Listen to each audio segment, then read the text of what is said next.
All right, so we ended the last episode after they had just initiated their new ghoul into the first circles of mysteries. I swear it sounds like they're going to be a Tremere. Anyways, this episode moves on a bit, and we come to some serious issues that start to occur. Lemont has a visitor that they all love, and it's not at the best of times. We'll see what happens. So the sun starts to threaten to come over the horizon. You guys start feeling a little more sleepy. You guys head to bed. Everything's safe and prepared. Next night, next rouse. We go with Sullivan first. Rouse it up, bitch. Lemont next. We're going to save the best for last, Preston. Oh, Preston.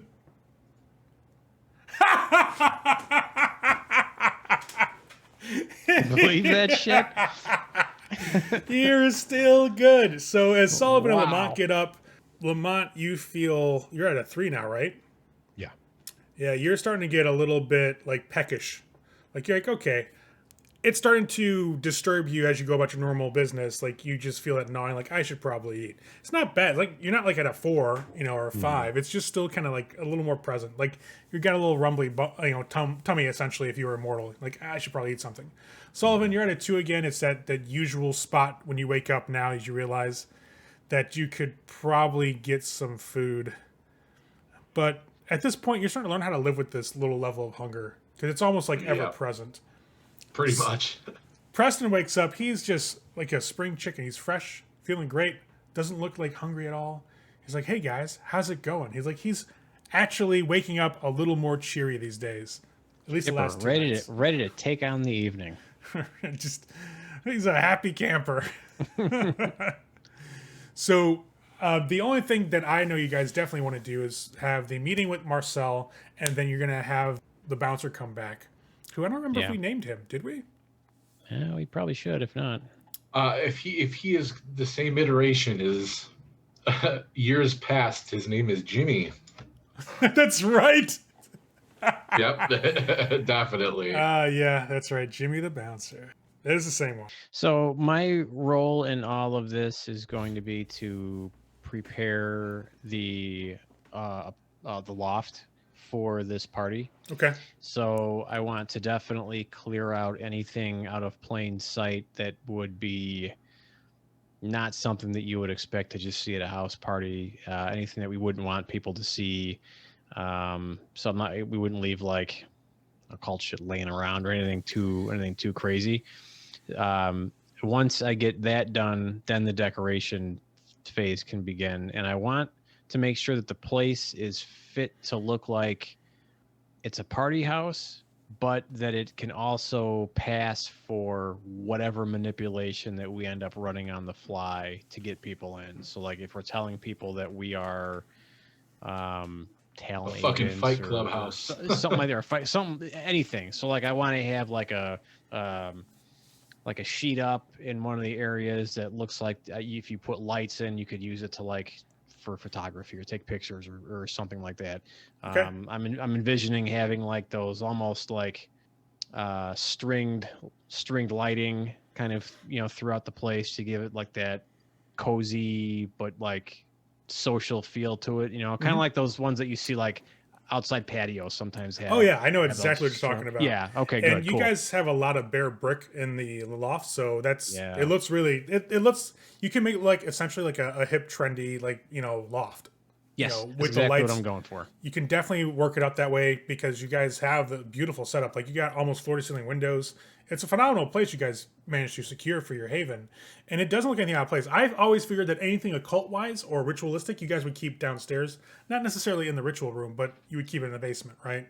Because that way, if anybody comes by, like the prostitutes that Sullivan tends to order now and again, when they come by, they're like, "Oh my God, why is there a bloody skull in the corner of your house?" I figured you guys kept it kind of clean up, and there's no rat carcasses, so that's a good thing lately. That's a positive. Yeah. And anything personally identifiable. I want the place to be kind of barren Generic of almost. any like personal items, but full of, hey, this is a gathering, social, safe, comfortable place to hang out. Additionally, I want to make sure that the fridge is stocked up with beverages. Very, couple different types of alcohol, different types of beers, just have a little bit of variety, some wine coolers for whatever, just different, so it's stocked accordingly for whatever people might want to do. I mean, they're already going to be fucked up, but if it's, I want to just sell the fact that this is a party place, so there's going to be stuff around so that we're Three good. dudes live here. It's a good bachelor hosts. pad. Yeah, Yeah, exactly. you just take like a quick 10-minute trip down the street to one of the convenience stores or liquor store, and you can pick up everything you need. It doesn't take you long at all. Maybe you're out like $150, which is not a big deal because you guys still get like $3,000 a pop from Yep. from Sun. So that's chump change. You go out, grab some alcohol, grab some beer, some mixers. You even go and get like some Dixie cups, whatever, to make it look more like a casual party place. You pull them out back, stock up the fridge, looks golden. You even manage to remember to pick up like some bullshit snacks that humans like to eat and throw those in there too, like a cheese plate or some shit. Yeah. What I'll be doing, other than obviously the meeting that we're going to be going to, I'm focusing on the ritual room in the downstairs area. Our pit and our ritual room, it's been defiled. I need to clean it and get it properly set before we flip it. So that's what I will be trying to do. There's a couple of different ways to go about this. One is just mundanely cleaning the place. So like, brushing all the potential dirt off of where the stone is from where the well erupted, kind of making sure the rest of the dirt, there's nothing like dead animals or anything laying around. The other way is doing like a not necessarily a smudging, but like a small like a ritual to kind of like try to cleanse the spiritual essence of the place. Now, two Right. problems with that second one, just knowing this as you guys are occultists. One, it's not clean because the well has been flipped. Two, you can't call in spirits really because it's warded against spirits. Even if it's like a mundane Right. bullshit ritual, like a banishing, pentagram ritual, like nothing's really going to work. A lesser or a greater, it's not really going to work too well because even mundane stuff like that with a little bit of power of the blood behind it, it's more of a psychic cleansing, but in your mind you get that doubt that it's going to work, so it's not going to work essentially. You don't really have anything blood magic wise to cleanse it, but you can have unclean things come up and wipe away undue influence.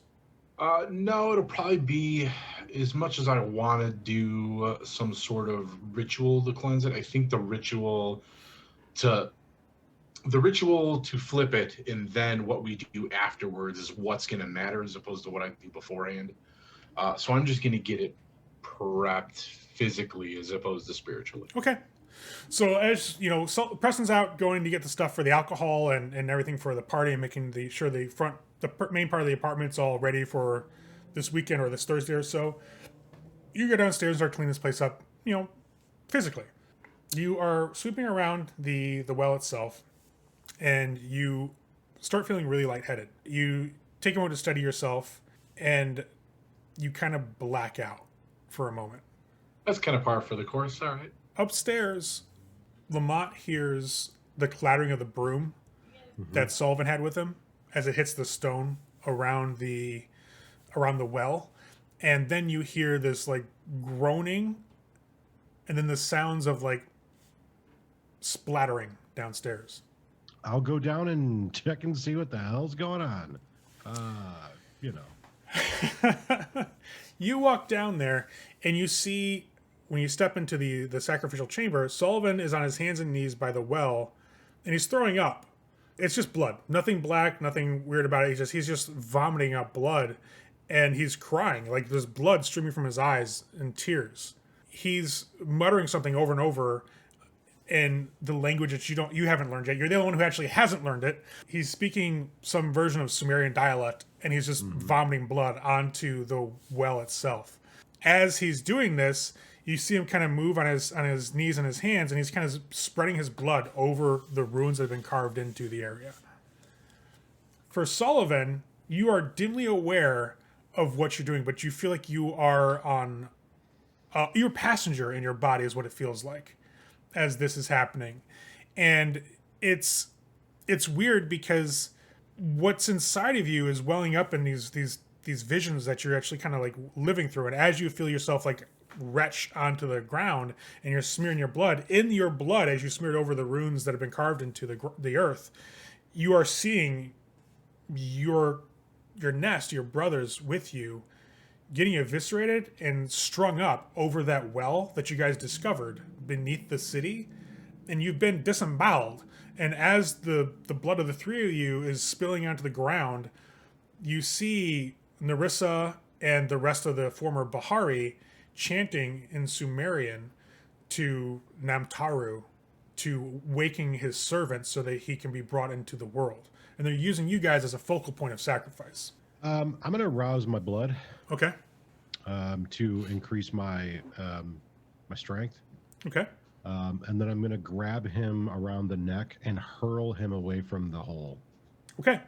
So the moment that you grab him, you kind of almost get frozen in place for a split second. You yourself feel the sensations of being cut open, and you start seeing from your point of view in that circle beneath the hotel. You know, as you're suspended from the ceiling with chains and hooks in your flesh, and your entrails are just splattered on the ground, you know, at the base of the well that you guys discovered. And as you pull him away and he gets disconnected from the runes, essentially, the vision fades and you snap back too. And for Sullivan as well, you snap too as well. And you land on the ground on your back. I'll do that, like, hand over the face through the hair, like, what the fuck? As I'll kind of just sit on my ass for a minute. That was too real. I'll be very hungry. It's very obvious. And I'll be That is looking. true. I'll be looking at him like he's like very close to being prey. Speaking of hunger, Yeah. me throwing up. So, yeah, make a rouse check for that. You're okay. Fuck you. You didn't spill enough of your own blood to really get yourself any more hungry than you already were. But Lemont, you're at a 4, aren't you? Yeah. Yeah, I need you to roll your willpower. Yeah, that's fair. Just use Current your current- willpower, Yeah. 2 successes. All right. So the sight of or smell of blood without hunger for is only a difficulty 2. So you find yourself, as you look at him, you go back to looking at the blood that he spilled all over the floor. And the smell is just starting to call to you. You have to tear yourself away from it before you lose yourself to your beast. Okay. I will turn and move towards the exit. But I will be using Sullivan as the door. So I'll be pushing Sullivan back out. When Lemont gets up to you, Sullivan, and he basically kind of shoves you out the entranceway back into the rest of the basement proper, you can see his eyes are veined red and his fangs have started to distend. I will basically not fight him, and I will help him and me get the fuck out of the basement. When I come upstairs, I'll just be like, Preston, we need to get him food now. Preston has the refrigerator door open. He's putting in the stuff he just bought as you come up the stairs. What? Fucking every goddamn time I go downstairs. All right, so we need to go out. Like, we need to go and eat. I'll just fucking gesture. Yeah, I'll look at you. I'll look in your direction. We need to bring him Clearly, I'm food. very hungry. I'm not going anywhere. Oh We need to shit! bring him food. All right, Yeah, wait for it's- 10 minutes. Okay. Lamont's having trouble even retracting his fangs because you're just at that point of hunger now, and having that blood, it's the smells in the air. That's what's making it more difficult for you right now. All right. Do you want to go out somewhere, Sullivan, or do you want to call one of your prostitutes? Oh, I don't have any prostitutes left to call. I mean, we could always go down the street and get a prostitute. Like, they're not far. Or we can run to a club, bring somebody home. Let's do it now, though. All right. Let's go. All right, let's go. So to call. I can't believe you killed all your prostitutes. As I'm getting. I only ready to had get out one, you fucking asshole. So you guys will leave. I don't know if we should leave him alone, but like, we're gonna have to. Okay. So you guys go on a journey. Now, Don't go I'll downstairs, explain. I'll just explain my vision while we're in the car. Be like, listen, man, this again. I had a vision where this time it was Narissa and the rest of the cultivar, and they had us splayed out and disemboweled over their well, and They're basically summoning- leaving me here by myself. yeah. Okay, I'm looking for 2 things: a bucket and a hammer. Bad. Okay. You can find it They were- easily, like in the garage. You'll grab a hammer and a bucket. I'm going to fill the bucket with cold water, and I'm going to take the hammer in the bucket, and I'm going to go downstairs. And the first thing I'm going to do with the bucket of water is I'm going to attempt to splash the blood off of the rim where he was painting the symbols. Okay, so you kind of take that water, you swish around the bucket for a second, and just throw it over the blood to kind of wash it away and kind of get it out of your senses. Mm-hmm. As you do that, you smell clove smoke in the air, and you hear this whistling coming from upstairs. And the scent of blood gets more potent from upstairs. So what I'm going to try to do is maintain my composure and control long enough to take the hammer and flip it to the clawed end and start smashing the sigils that are around because I've decided we're not going to keep this. We're going to destroy this. I'm not sacrificing shit to whatever's below because I don't think that's going to work. I don't think the sacrifice we're going to do is do anything but fuck us. So I'm going to try to destroy this thing right now, because every time one of them comes down here, something bad happens to them. Whatever happened to me down there? I don't know, but you got rats, and you didn't have rats before. Oh, so mostly it's just Sullivan. All right, okay. But in Lamont's mind, it's both of them. Okay, so I get you. You're like, fuck this place. This has got to just go. Yeah. I'm hungry and easy. You're hangry, and so this is Right. And you know what? I'm tired of thinking like a primate. I'm thinking purely like a dragon. I'm smashing it so no one else can have it.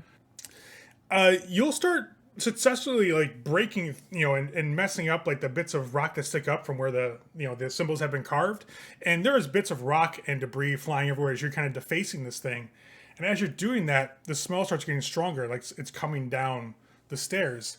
And by the time you've gotten like a third of the way to one side of the well, the smell is like, you can taste it. The scent's so powerful in the air that it's like on your tongue. The smell of blood's coming from the doorway. Okay. I'll turn to look and see who's at the doorway. You will see Vanathra, but he's only wearing like these black slacks. His body's completely pale, but there's streaks of blood like pouring down from his forehead where you can see this crown of thorns, and it's all just trailing down his body. And it's like a sheen of blood sweat almost. And he reaches out, and you realize that his fingernails are these long black talons, and he reaches down and goes to cut up on his wrists. And he says, as he reaches out towards you, you can hear the blood splattering on the floor into the dirt. It's like, this is my blood given up for you. Drink. I'm gonna grab a chunk of the rock and toss it to him. It goes through. If it goes through him, then I'm gonna just look at him. You can go fuck yourself. I'm not drinking your blood. And be free. And he cuts his other wrist, and the smell gets even more powerful. I'll look at him and I'll narrow my vision because I'm hangry. Leave, or I'll find where you really are, and I'll use some presents. He just says, I'm in you, as you go to reach out with your presents. Well, fuck him. Not drinking his blood, goddammit. All right. God, force me, son. What ability do you wish to use? I'm just going to use Daunt. Okay. To kind of keep him at bay. Yeah. All right. I want him out of here. So, essentially... Because he's not tangible, which fucks up my other plan. So I will go with plan B. You force your intimidating presence out of you. You kind of manifest your beast onto your features. You feel them twisted a little bit because as hungry as you are and as potent as a smell is, it's kind of like exaggerating the bestial natures of your features. I do need you to make another willpower roll, though. Because he is specifically tempting you with what seems to be open blood, even though the only reason you get a roll is because you kind of have this logical, like, he's not even really here. I'm going to add 2 player dice to this. Okay. Triadum successes. You needed a total of 3. So you're good, because it's pretty much at this point, it's so strongly in the air, it's like the taste of blood while you're hungry. You manage to push it off. You actually hear yourself and feel yourself growl a bit, and you start focusing that anger back on the writing around the well. He chuckles, and you feel him back off. I'm here when you're ready. Just call out, and I will feed you as much as you can drink. And as he backs out of the room, the clove scent kind of vanishes a little bit, but it leaves this spicy tanging in the air with the blood. And you can see as you kind of like look over and growl in his direction, he's left a trail of physical blood across the floor towards the stairs, going upstairs. But he can't really enter the chamber because wards. So Apparently, yeah. yeah. That's what's got me confused, because it's like, is he physical? Is he a spirit? I don't know, but I'm not going to take my chance. So I'm going to stay in here. He can manifest. He just never does around you guys fully. So you stay in here, you're just working on this thing like a madman, essentially, to focus your anger and your hunger, just get it out and just crush as much as you can with as well. I would like to take this opportunity while they are gone to attempt to do a ritual to basically shut this fucking pit down. I don't know if that's something that I'm capable of doing, but essentially what I'd like to do is try to like put it in a position where it's useless to anybody. Like, you know, if we can't have it, they can't have it. I got you. Once you have cut your way along like 3/4 of the well, you look back at where you started at, and it's already re-solidifying itself. The writing is. Well, ain't that about a bitch? Searching through your mind, you have heard whispers of rites that can shut a well down and basically close it off and make it die a faster death than what you would prescribe to it, via like negligence. But the only person that you can think of that might know that rite would probably be your mentor, and he's asleep. Yeah, ain't shit I can do for him. Yeah, he's taking a nap upstairs. There was the other Baali that they mentioned that they ran into in the city, Larson, but that's on you guys if you want to call him. Not part of the solution. Yeah, over time with research, you can probably figure something out and put it together. But right now, off the top of your head, nothing's coming to that you know that can shut off this font of power, other than just letting it die. Yeah. Well, okay. Well, impotent rage being what it is, I'll before they get back and see the tantrum that I've had, I think it would be better that they didn't know about it. So I will leave the circle. Okay. I will take the hammer with me because what I've done has done nothing. So I will go back upstairs, and I will try my hardest to keep my beast in check. Since I don't want to be licking blood up the stairs. Right. You can basically, what you'll probably end up doing is just cleaning it up, as you've seen the spots of blood that V has left up the stairs. Once that provocation's gone, you're hungry and it's gnawing at you, but it's not overpowering anymore. You're just like, okay, when they get back, I'm going to eat whatever the hell it is. But you manage to, over the course of probably about a half an hour or so, you push your beast down enough to where your mind's a bit clearer. You've gotten rid of the scent of blood by cleaning it up. You can finally like feel your features relax. You can actually retract your fangs completely, and for lack of a better term, breathe a bit easier in the house with this hunger just clawing at your soul. Now, in the mystery machine, you guys go out. What type of person are you looking to grab? We're gonna have to go for the easy, low-hanging fruit. So probably somebody who is maybe borderline at the point of a little too much to drink. Okay. Since you know what you're looking for, and it's still early enough in the night, you guys have enough like wiggle room to go out and try to look for something good. You manage to find somebody. Are you just going to snatch and grab, or is it going to be like presence, come into the car, let's go have fun? I'm going to go, presence seduction. Okay. Not an issue. I'm not going to make you guys roll for that because it's not really a test of anything at this point. You're looking for somebody who's completely drunk, who's very easily been manipulated by the wiles you guys do possess. So getting this guy into the car is not that difficult at all. A couple promises of a good time, maybe another couple drinks, or a little bit of some other party favors, and he's in. Can't be over like 25 or so. So a younger guy gets in the car with you guys drive back. He just seems to almost pass out in the car as you guys are driving. Like that's how over the top this person is. So you lead him up the stairs into the warehouse loft. You can smell a slight scent in the air of like cleaning detergent or like, soap. And Lemont is kind of doing his best to maintain. Like he looks all right, but when you bring this person in, you can see that immediately the predator in him starts to come to the fore. And he's looking at this guy like a tiger is looking at like a piece of meat. So what I'm going to do is I'll basically have my armor on the guy to help bring him. I'm going to interpose myself between him and Nate so he doesn't see him, until Lemont decides to quit fucking around and come eat. Well, Lemont definitely will not be fucking around. However, I am going to get his attention because I'm going to be very cultured in my evil, and I'm going to let him know exactly what it is that he's dealing with and exactly who is going to be ending his life.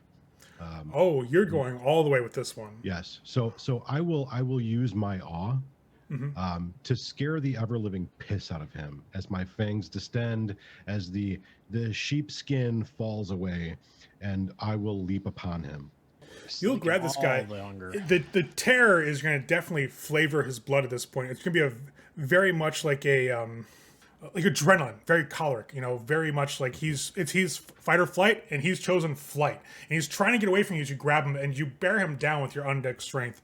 Once your fangs hit the throat, though, you give it that moment to let everything completely sink in. As you're talking to him, you're using your presence, and you feel him slowly become somewhat resigned to his fate. Mm-hmm.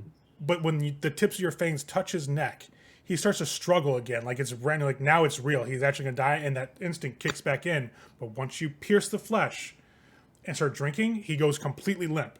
And it's just the occasional like soft like gasp or moan that comes from him as you're draining more and more and more out of him. Now for Sullivan and Preston, it's not that killing somebody you're not used to. It's actually draining somebody completely dry is what you're not used to. Usually when you guys murder somebody, it's because they're sacrificed, or maybe it was just that time for them to be pruned from the tree of life. Very rarely have you drained somebody to the point of death, because you guys kind of tend to move them on the herd rather than cull it. Lemont is not taking any time to slow himself or even check to see if he's still breathing. He is draining this person dry. And as you're watching, Lamont's bearing down on him, and occasionally as he's drinking more and more, he's kind of crushing this guy's body to his own.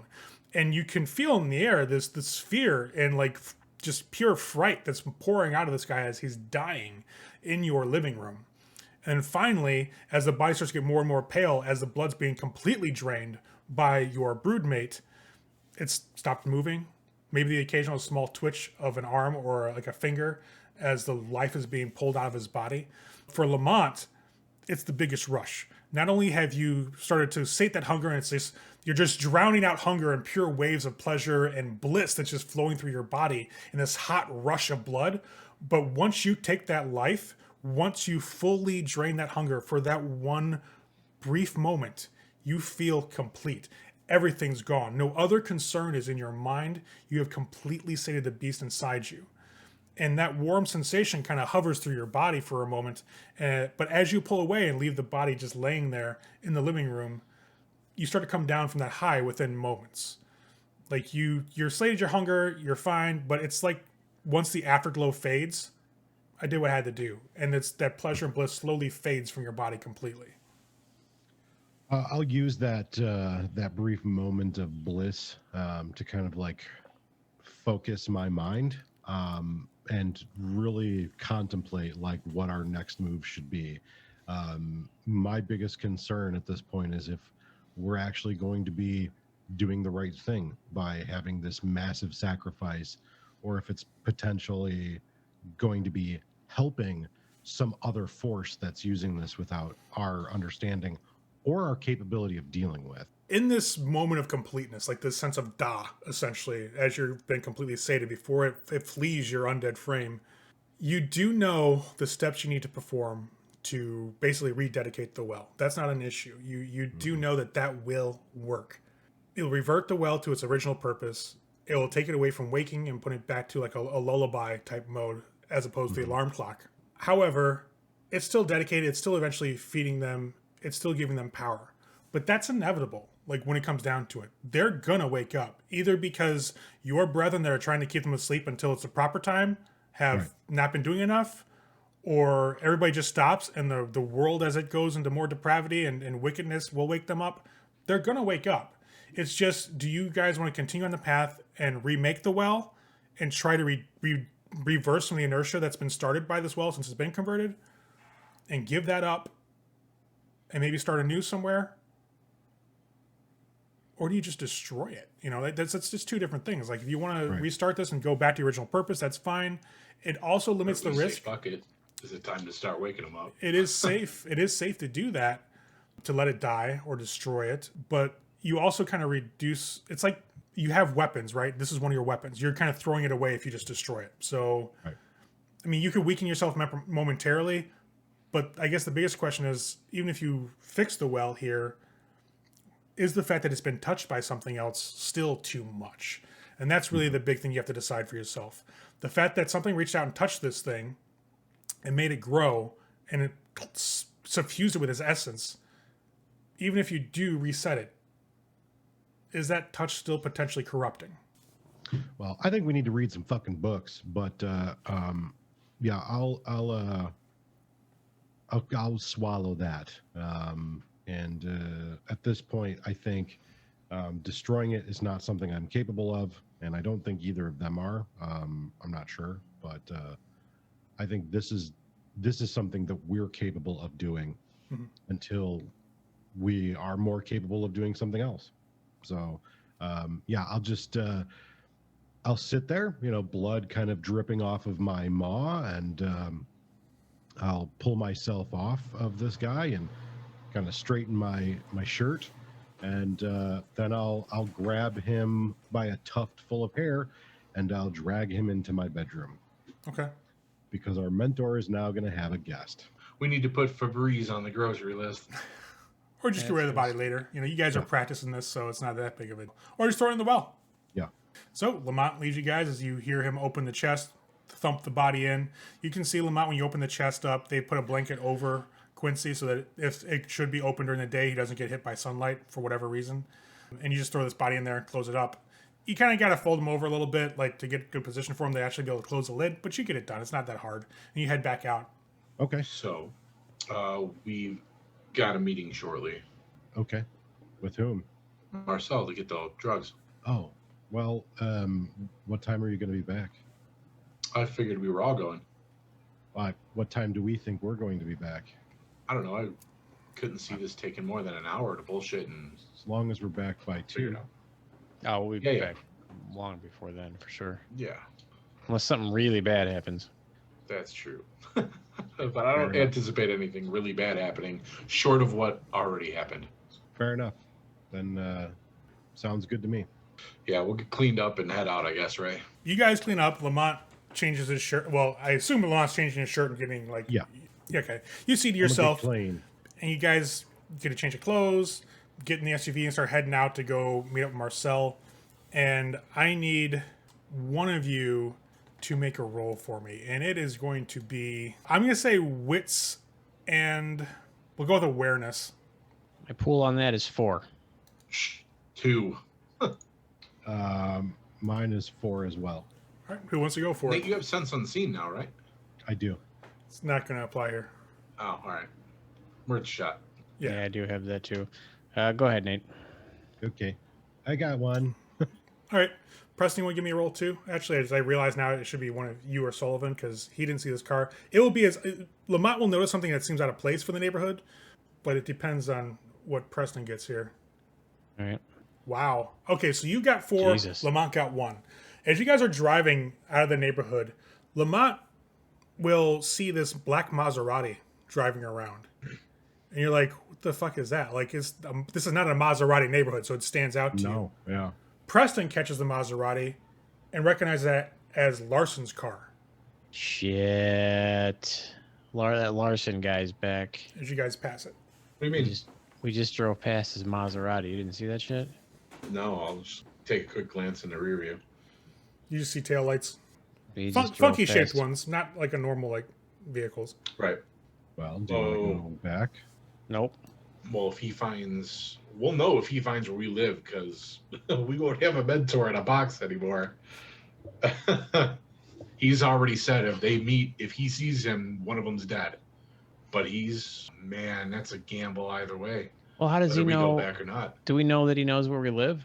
No, that's the thing. That's a gamble. Either we turn around and go back and he knows where we're at. Well, you guys do have domain, That is true. so that's known. And he does hang out with the hierarchy. The exact house you're in, maybe not so much out there in whispers, right? Because nobody's going to be like, "Oh, their haven's here." You have domain over an area, right? Yeah. So you guys have like 2 square blocks of domain. So he Part may. of that, a part of that is the protecting our domain. Like, we're responsible. So I Yes. kind of do think we should go back, or at least one of us. Well, let's figure it out, because if so, I need to make a phone call, let him know. Unless, how about this? I'll go Lemont? back. I'll go back. Okay. And I'll just chill there and scope it out, I guess. Am I just letting you to fuck out here? Like, we're only a Oh, block fuck. away, so. Yeah, we might as well. You might as well go, Sullivan. You might as well go see the. I'll go. You two stay. All right. Fair enough. Yeah, just let us out. Yep. Okay. You guys get let out of the SUV. You get to the side of the road, the street. It's March, mid-March, so it's not that cold, but it's like maybe mid-40s or so outside. Not too terrible. Definitely not sub-zeros like it was like last month. Sullivan takes off and starts heading, towards the expressway to go to the south side of Chicago, where you guys had met with Marcel and sat down at the bar that he was at. Mm-hmm. And Lemont and Preston are out inside the road. Are you guys just gonna walk back to the Haven? Like, what do you want to do? Mind you, he will have to stop because pretty much every block has a stop sign for the most part. Unless it's a main thoroughfare, then you just keep on going, and the side streets have stop signs. So if he's pulling a circuit, it might take him a little while to find your Haven. But if he's like not driving the car and using shit like Sense Unseen to look for your well, that's a different story. I'd like to just go hang out by his car. So he just drove by. Oh, he drove Yeah, by. he I drove. thought You I guys thought he was passed parked. him. No, it wasn't parked. No, he's You not guys parked. drove by him. He's Yeah, then driving. We should find like a bus stop bench to go sit on and see if he does another circuit around. And one of us can go back to the Haven. Okay. You want a Haven duty or you want bus stop duty? I'll do Haven duty. Yeah. All right. We'll split up then. I'll walk until I see a bus stop vestibule or whatever or some such thing, and I'll park my ass and just sit down casually. Right. You'll find a spot and take a seat on the bench. You're probably about, I don't know, I would say maybe like a block or so away from your Haven down Ravenswood there. You can see in the distance, like you actually can see, where the block that your house is on. You see Lemont kind of walk by and start heading that direction. The Maserati, well, at least the only tail that you've seen so far, that once you got out of the car, went down 2 blocks and took a right. So it passed your Haven by about a block. Okay. And just went, further north. So Lemont gets towards the house. Everything seems in order. It's just as you guys left it. You'll hear a slight like rustling inside the dumpster in the alleyway, and you'll see that cat kind of jump out with a rat in its mouth and start walking into the alleyway. You get into the house and hang out. For Preston outside, you will see that Maserati with about 10 or 15 minutes later come back around, but they'll come down a side street like a block away. Like he actually is the street away from your house towards you. He comes down that street. Definitely they're doing a circuit. So they're going block by block. Looks like it. Yeah. All right. I'll stay. I will stay close enough, like within vision. So if he ends up like clearly going towards our house, I'll know about it and I can go back, shoot over there. But until then, I'll just be like on the side of the road, basically. Okay. As you're hanging out, you will see the lights go on in the house. I'm assuming Lemont turns them on once he gets inside. Mm-hmm. Everything's fine in the Haven. Nothing's weird. Nothing's out of place, like I said. Preston will see the car kind of stop by again. It actually drives right by the street that you're on. Goes right by you, stops like halfway down the block. The car actually parks, and you'll see the driver's side. You'll see Larson get out. And the passenger side, you'll see Jason Newberry get out. And they seem to be talking across the hood of the car. Jason's gesturing to like one of the houses on the side of the street. Like he pointed, like I think it's that one. This motherfucker. I mean, I'll try and use heightened senses to hear the conversation. As you kind of like bring your senses to their sharpened, like I guess peak, you start hearing the conversation just like it's like a whisper just out of range, and then it slowly starts to come more and more into focus. And Larson is just in his German accent going, I need to know which house it is because I need to make sure the delivery gets through properly. And Jason's like, yeah, I know. They're my buddies. Like, I know they live around here. It's probably this house right here. Let's just go inside and knock on the door. And if it's them, we have a great deal. You can talk to them and reminisce, whatever you ministry people do when you meet somebody. And if it's not, we have a meal. And he just kind of gestures like it's right there. They're like And a block away. half a block. Half a block? Okay. Yeah, and Larson's like, no, I'm not going to waste my time and efforts just to knock on doors. I need to know. You told me you knew where they lived. You told me that they were your friends. You owe them boons. And Jason's like, of course I owe them boons because they're my friends. We trust each other. They know me, right? And I know them. I understand them. We match on a level that you just, quite frankly, you wouldn't never comprehend. And Larson's like, yeah, right. Listen, stop fucking me around where they live. He's like, we'll just pick one. One's as good as any other one. And he actually starts walking down the street away from you. And just like, this one, I know it's this one. And Larson like walks up on the curb. He's like, I know it's not that one. I was like, how do you know? It doesn't seem like their type of place. And it's like a 3 flat. Jason scoffs and goes, this is a classic Chicago 3 flat. They're everywhere. Everybody has a 3 flat. You got the garden apartment, right? The gangway that smells like piss all the time. It's a staple of Chicago. Of course they live in a staple of Chicago. And Larson looks at him. Tell me where they're at now. And Jason goes, oh, no. How about fuck you? This isn't worth the boon you're going to peddle to me if you're going to be abusive. He's got a lot of balls bitching about somebody being abusive. And Larson just kind of shakes his head. He's like, listen, I can make it worth your while. You know that. Just shoot me straight. Tell me where they're at. Jason's like, I'm trying to, we're guessing here. I didn't get the address off the Prince's Rolodex where their haven was. They're in this area. It's within the next couple blocks. I'm like, how many houses could there be? And Larson's like, a lot? You know what? I've got a better way to find this. Get back in the car. I'll drop you back off. I'll handle this later. Jason's like, hey, it's your dime, man. I'm still getting paid though, right? Like you're still gonna, like you made a deal with me and you're not gonna fuck me, Larson. I'll tell you that. And Larson's like, why would I pay you? Didn't deliver? He's like, oh, I did. You're gonna pay me. And Larson goes, no, I'm not. And you see Jason walk up to him and grab him by his suit jacket, lift him up and slam him on the hood of the Maserati and go, you're going to pay me. And at this point, you see like a light flick on in one of the windows of the houses. And Larson goes, hey, don't want to draw too much attention. You'll see Son just kind of shove him into the hood. I'll collect. Just remember, I have friends everywhere. Everywhere. Be a shame if you woke up at the wrong time. And he starts walking away down the street. Larson kind of sits up, dusts himself off. You see him look at the hood of his car, gets back in the driver's seat and peels away. Son's my dude. All right. And he's done casing the neighborhood apparently at this point. Like yeah, he's fucked off down the road and he's out. Yeah, Larson's driven off. Son's walking down the street. All right, I'm gonna head back to the house. Okay. As you turn back and head towards the house, you see Son go to make a phone call. Yeah. Okay. Sullivan, you'll get a phone call while you're driving. I will answer. Hello? Hey, it's Jason. How you doing? Hey, how's it going, Jason? It could be better. Where do you live?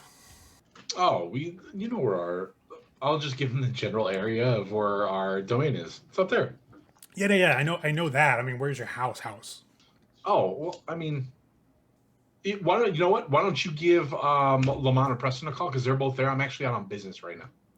Right. So I'm gonna just. Do you know a guy named Larson? I think I've heard the name before. He was talking to German a couple nights ago. Yeah, he's a German snake. Yeah. Absolutely. Yeah. He just tried to. Well, he offered me a rather impressive favor to kind of stop by for a nightcap at your place with him. We're in the general area. Interesting. But he was getting frustrated. Like, I didn't know where you were, so I'm like, let's just hit up a couple houses and see if they're there. If not, Meals on Wheels type situation. He wasn't having it. So one, boring fuck. I mean, maybe that's a German thing. I don't know. Two, now he wants to stiff me on our deal because I didn't give the exact address, and I'm not really a fan of that. Have you done business with this guy? Like, why would he be looking for you? I'm not sure. Short of seeing him the night at the bonfire, I don't know much about him. Maybe Preston or Lemont. I'm a caitiff, man. Nobody gives a shit about me. Fair enough. I just need to know if I need to put him with the other collection that I'm growing. Like the last guy you told me about that did some stupid shit. It's taking a time out.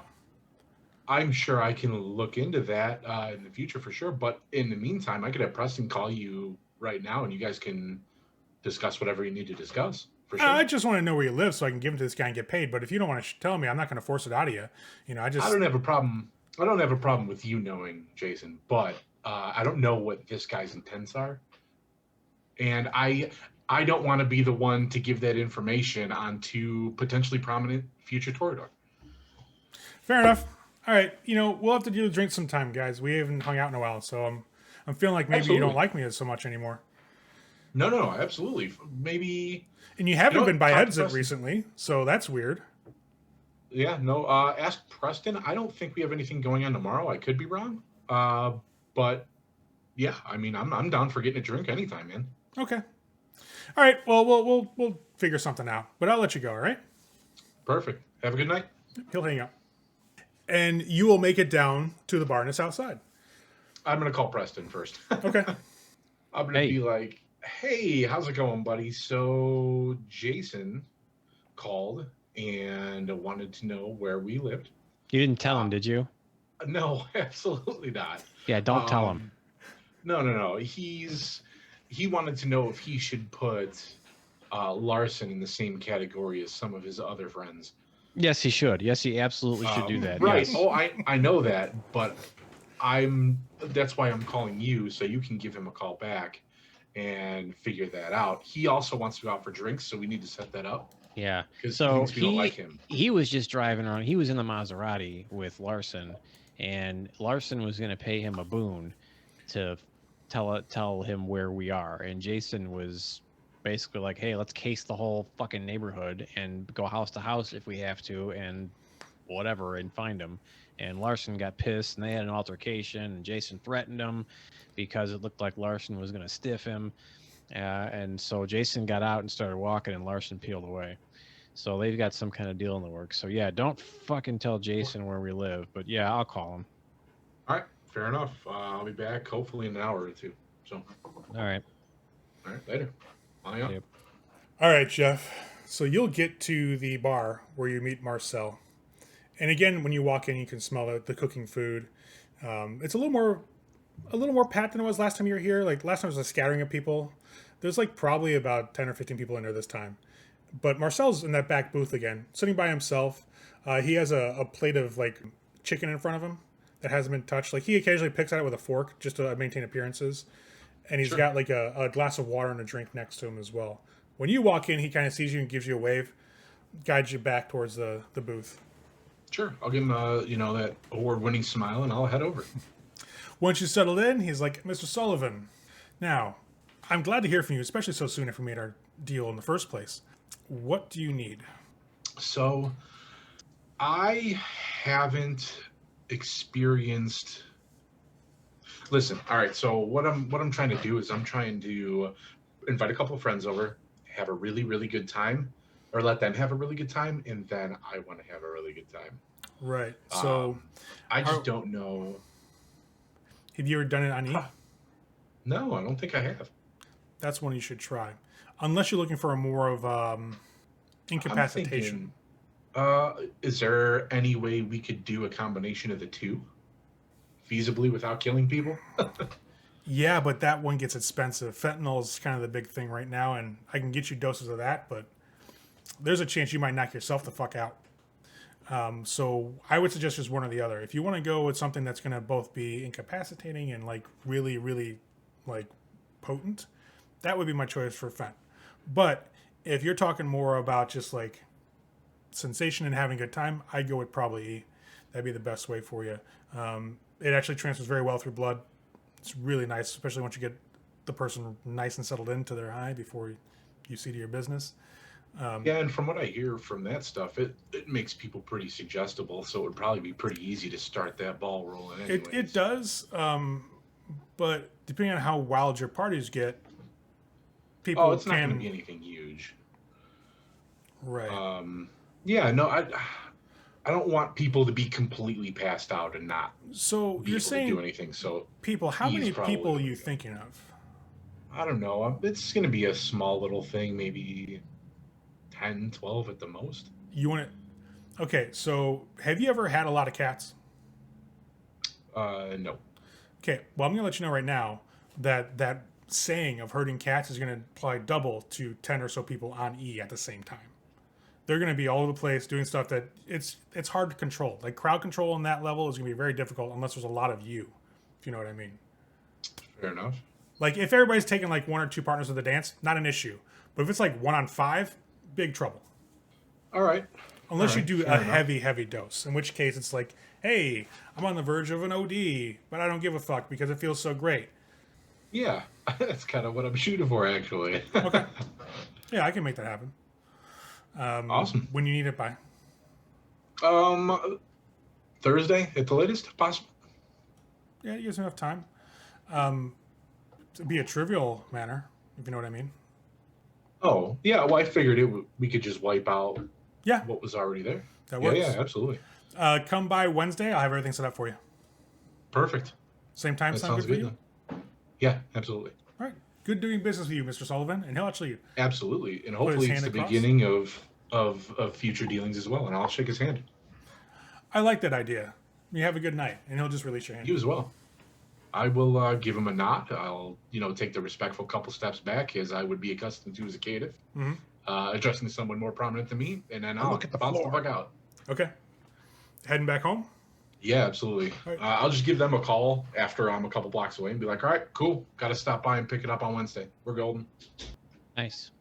And you'll get back home without any ill events.